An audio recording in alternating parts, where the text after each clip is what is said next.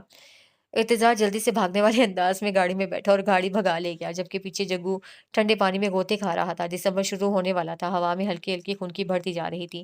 جگو کو ٹھنڈے پانی سے الرجی تھی۔ ارتضیٰ جان بوجھ کے اسے پول کے ٹھنڈے پانی میں دھکا دے کر گیا تھا۔ جب بھی ارتضیٰ جگو کو کہیں ساتھ نہ لے کے جانا چاہے تو اسے کہیں ٹھنڈے پانی میں دھکا دے جاتا یا کمرے میں بند کر جاتا تھا۔ اب بھی وہ ایسا ہی کر کے گیا تھا۔ جگو مشکل سے پول سے نکلا، اب وہ ارتضیٰ کے پیچھے جانے کے قابل نہیں تھا۔ اسے چھینکیں شروع ہو چکی تھیں، وہ یکے بعد دیگرے چھینک رہا تھا۔ نکاح کے بعد ماہم فلیٹ سے نکل آئی تھی، وہ اس وقت گاڑی میں بیٹھی ڈرائیو کر رہی تھی۔ مسلسل 45 منٹ کی ڈرائیو کے بعد اسے گاڑی ایک دربار کے باہر روکی تھی۔ سامنے ہی لکھا نظر آ رہا تھا، داتا دربار۔ رات کا منظر تھا، سارے دربار میں روشنیاں ہی روشنیاں تھیں، آس پاس بازار میں بھی دکانیں روشن تھیں۔ اس وقت رات کے 9 بجے کا وقت تھا۔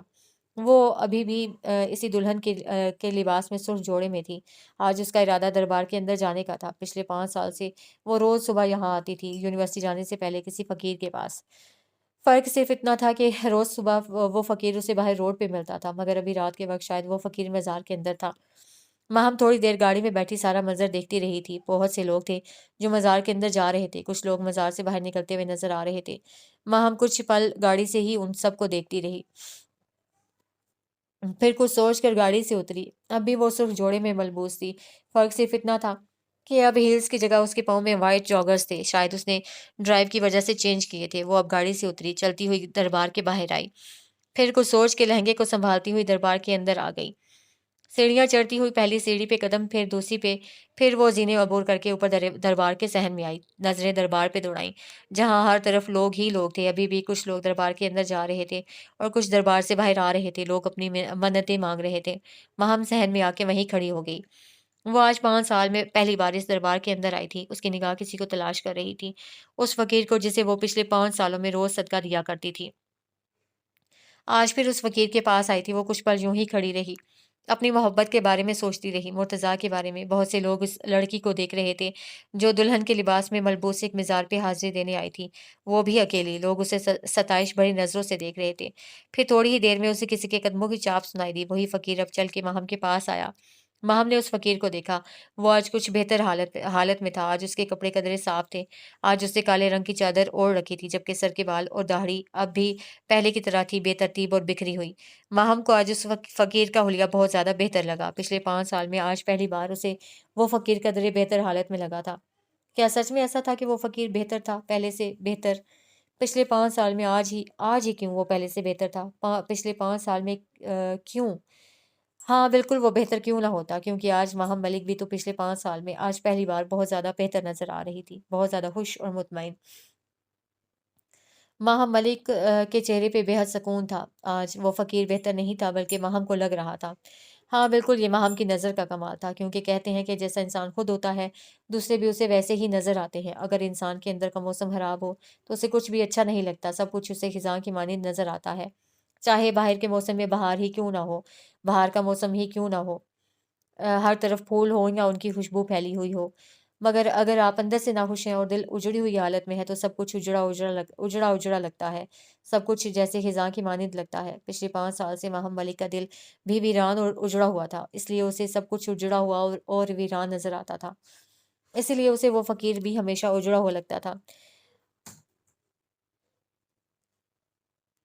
اگر آپ کے اندر کا موسم اچھا ہے اور آپ خوش ہیں تو سب کچھ آپ کو بہت اچھا لگتا ہے۔ بالکل اسی طرح آج ماہم علی کو وہ فقیر بھی بہتر نظر آیا تھا، کیونکہ پچھلے 5 سالوں میں وہ آج خوش اور مطمئن تھی، کیونکہ آج اس نے اپنی محبت، اپنی چاہت کو حاصل کر لیا تھا۔ وہ محبت جس کے اس نے صدقے دیے تھے پچھلے سال، پچھلے 5 سال سے وہ روز صبح یہاں آتی رہی تھی مرتضیٰ کا صدقہ اتارنے۔ وہ فقیر اب ماہم کو دیکھ رہا تھا، دونوں ہی ایک دوسرے کو دیکھ رہے تھے۔ خاموشی کو ماہم کی آواز نے توڑا۔ میں نے اسے حاصل کر لیا ہے بابا، ماہم قدرے اطمینان سے بولی، چہرے پہ خوشی اور سکون کی کیفیت تھی، جبکہ اس فقیر نے دکھ سے ماہم کو دیکھا، پھر پلٹ گیا، کچھ نہ بولا۔ ابھی وہ فقیر ایک قدم آگے بڑھا ہی تھا کہ ماہم کی آواز نے اس کے قدم روک دیے۔ آپ کو خوشی نہیں ہوئی بابا؟ وہ فقیر بنا پلٹے ہی بولا۔ نہیں، یک لفظی جواب آیا۔ کیوں بابا؟ اب کہ وہ فقیر پلٹا، ماہم اسے ہی دیکھ رہی تھی۔ کیونکہ تم نے اسے حاصل کیا ہے، وہ ابھی تمہارا نہیں ہوا۔ جس دن وہ تمہارا ہوگا، اس دن مجھے تمہارے لیے خوشی ہوگی بیٹا۔ اس دن تمہیں پچھلے 5 سالوں کے اپنے دیے ہوئے صدقوں کا صلہ ملے گا، اور ابھی تمہیں مزید انتظار کرنا ہے اسے پانے کے لیے۔ وہ تمہیں کیا پتا کب ملے۔ ماہم کچھ نہیں بول سکی، وہ ساکت ہو گئی۔ وہ کچھ بولنے کے قابل ہی نہیں رہی تھی، کیونکہ وہ فقیر ٹھیک کہہ رہا تھا۔ ماہم ملک کی آنکھ سے ایک آنسو گرا، پلکوں کی پاڑ کو توڑ کر زمین پر گرا۔ ایک آنسو میرے صبر کی توہین کر گیا۔ پھر وہ کچھ دیر یوں ہی کھڑی رہی، ساکت، کچھ نہیں بول سکی۔ تھوڑی دیر بعد وہ پلٹی، واپس جانے کے لیے، اب کہ اس فقیر کی آواز نے ماہم کے قدم روک دیے۔ جس کام کے لیے آئی تھی وہ تو کیا ہی نہیں تم نے۔ ماہم پلٹی، اپنی کلائی کے ساتھ بندے چھوٹے سے پاؤچ سے ماہم نے کچھ نوٹ نکالے اور اس فقیر کو دیے، جیسے اس فقیر نے پکڑ لیے۔ پھر سے خاموشی ہو گئی، سکوت چھا گیا۔ اس خاموشی کو اب کہ اس فقیر کی آواز نے توڑا۔ تم اس کا صدقہ دیتی ہو، اس کی لمبی عمر کے لیے، اس پر کوئی مصیبت نہ آئے۔ ماہم نے حیران نظروں سے اس فقیر کو دیکھا۔ آج پہلی بار ان کے درمیان گفتگو اتنی طویل ہو رہی تھی۔ آج سے پہلے ایسا کبھی نہیں ہوا تھا۔ وہ کیا کہنا چاہتا تھا؟ پھر اس فقیر کی آواز آئی، پتہ ہے صدقہ کیا ہے؟ اللہ تعالیٰ کی رضا کے لیے، یعنی اللہ تعالیٰ کی خوشی حاصل کرنے کے لیے، اللہ کی راہ میں جو مال خرچ کیا جاتا ہے اسے صدقہ کہتے ہیں۔ قرآن کریم میں سورہ فاطر میں اللہ تعالیٰ نے ارشاد فرمایا ہے، جس کا ترجمہ ہے، اس مال میں سے جو ان کو ہم نے دیا ہے، پوشیدہ یعنی چھپ کر اور ظاہری طور پر صدقہ کرتے ہیں، وہ ایسی تجارت کی امیدوار ہیں جس میں کبھی خسارہ نہ ہوگا۔ اللہ تعالیٰ اس آیت کے اندر فرما رہے ہیں جو انسان بھی صدقہ دیتا ہے اسے کبھی بھی خسارہ نہیں ہوگا، ظاہری طور پر پیسوں میں کمی آئے گی۔ ایک حدیث مبارکہ میں حضور صلی اللہ علیہ وسلم کا ارشاد گرامی ہے، جو شخص حلال کمائی میں سے ایک کھجور کے برابر صدقہ دیتا ہے تو اللہ تعالیٰ اس کو اپنے دائیں ہاتھ سے قبول فرماتے ہیں۔ پھر صدقہ کرنے والے کے لیے اس کی پرورش ایسے کرتے ہیں جیسے تم میں سے کوئی شخص اپنے بچڑے کی پرورش کرتا ہے، یہاں تک کہ وہ صدقہ ایک پہاڑ کی مانند ہو جاتا ہے۔ پھر ایک لمحے کو وہ سانس لینے کے لیے رکے، پھر گویا ہوئے۔ صدقہ موت کو ٹال دیتا ہے۔ آپ بھی اسی لیے اس کا صدقہ دیتی ہیں کہ وہ آپ کو چھوڑ کر نہ چلا جائے۔ ماہم نے اس فقیر کو دیکھا، وہ سب سچ کہہ رہا تھا۔ ہمیں ڈر ہوتا ہے کہ جن سے ہم محبت کرتے ہیں وہ ہم سے دور نہ ہو، شاید پہلے کوئی بہت اپنا بچھڑا ہے تم سے، بہت چاہنے والا۔ ماہم کو شدت سے اپنی موم کی یاد آئی، آنکھوں میں پھر سے آنسو آئے، وہ کچھ نہیں بول سکی، اس کے اندر بہت کچھ ٹوٹا تھا۔ وہ بنا کچھ کہے وہاں سے بھاگ گئی۔ وہ ضبط کی آخری انتہا پر پہنچ گئی تھی۔ آج کا دن خوشی کا بھی تھا اور اب ماتم میں بدل گیا تھا، کیونکہ اس کی ماں اب اس کے پاس نہیں تھی۔ وہ اب تیز رفتاری سے زینے اتر کر آنسو صاف کرتے ہوئے اپنی گاڑی میں آئی۔ بہت سے لوگ اب بھی اسے ہی دیکھ رہے تھے، انوکھی دلہن کو جو آتے ہوئے بہت خوش تھی، جبکہ جاتے ہوئے پھوٹ پھوٹ کر رو رہی تھی۔ گاڑی میں بیٹھ کر سر اسٹیئرنگ سے ٹکا لیا، رونے میں اب پہلے سے زیادہ شدت آ چکی تھی، اب ہچکیاں بند گئی تھیں۔ وہ مسلسل رو رہی تھی، اس کا وجود لرز رہا تھا، درد سے ایسا لگ رہا تھا کہ وہ سانس نہیں لے پائے گی، کیونکہ اب بات اس کی موم کی تھی، جس سے وہ کبھی سب سے زیادہ محبت کرتی تھیں، جو کہ محض 8 سال کی عمر میں ماہم کو چھوڑ کر چلی گئی تھیں۔ ماہم کو ان کی یاد آئی جب وہ اپنی موم تانیہ کو روک رہی تھی اور وہ ماہم کو روتا ہوا چھوڑ کر چلی گئی تھیں، کیونکہ وہ کسی اور سے محبت کرتی تھیں، اور ان کی شادی جبار ملک سے ان کے گھر والوں نے زبردستی کروا دی تھی۔ پھر 8 سال بعد جب وہ انسان دوبارہ تانیہ سے ملا تو محبت پھر سے جا گئی، اور وہ جبار ملک سے طلاق لے کر ماہم کو روتا ہوا چھوڑ کر چلی گئی۔ وہ کافی دیر تک سر اسٹیئرنگ سے ٹکا کر یوں ہی روتی رہی۔ موبائل کی آواز سے وہ ہوش میں لوٹی، ڈیش بورڈ پر رکھا موبائل اٹھا کر کال اٹینڈ کی، موبائل کان سے لگایا۔ نئی بہار کی آواز آئی، وہاں بیٹا آپ ابھی تک گھر نہیں آئی؟ 10 ہو چکے ہیں بیٹا، مجھے فکر ہو رہی ہے۔ نئی بخاری کی فکر مند آواز پر ماہم کو مرتضیٰ کی یاد آئی۔ مرتضیٰ کی آواز بھی بالکل نئی بخاری کی طرح تھی۔ موبائل پر ذرا بھی پتہ نہیں چلتا تھا کہ کون بات کر رہا ہے، نئی بخاری یا پھر مرتضیٰ۔ پھر وہ کچھ دیر بعد خود کو ریلیکس کرتے ہوئے بولی، انکل میں اپنی دوست کے گھر ہوں، کل واپس آؤں گی۔ ماہم نے اتنا کہہ کر کال کاٹ دی، پھر آنسو صاف کی اور گاڑی سٹارٹ کر دی۔ وہ یہاں صدقہ دینے آئی تھی، اپنی محبت کا صدقہ، مرتضیٰ الحسن بخاری کا صدقہ۔ ماہم کی موم اسے چھوڑ کر چلی گئی تھی، جن سے وہ بے حد محبت کرتی تھی۔ پھر جبار ملک نے اسے بورڈنگ اسکول میں بھیج دیا تھا۔ جبار صاحب ہر ویکنڈ پر اسے گھر لاتے تھے، اس کے ساتھ ٹائم سپینڈ کرتے تھے، مگر ماہم کو ہمیشہ اپنی ماں کی کمی محسوس ہوتی تھی۔ اسے پتا تھا کہ اس کی موم اسے چھوڑ گئی تھی، مگر پھر بھی وہ بہت یاد کرتی تھی اپنی موم کو۔ جبار ملک نے کبھی بھی اس کی موم کے خلاف کوئی بات نہیں کی، بلکہ ہمیشہ اس کی موم کو اچھے لفظوں میں یاد کیا تھا۔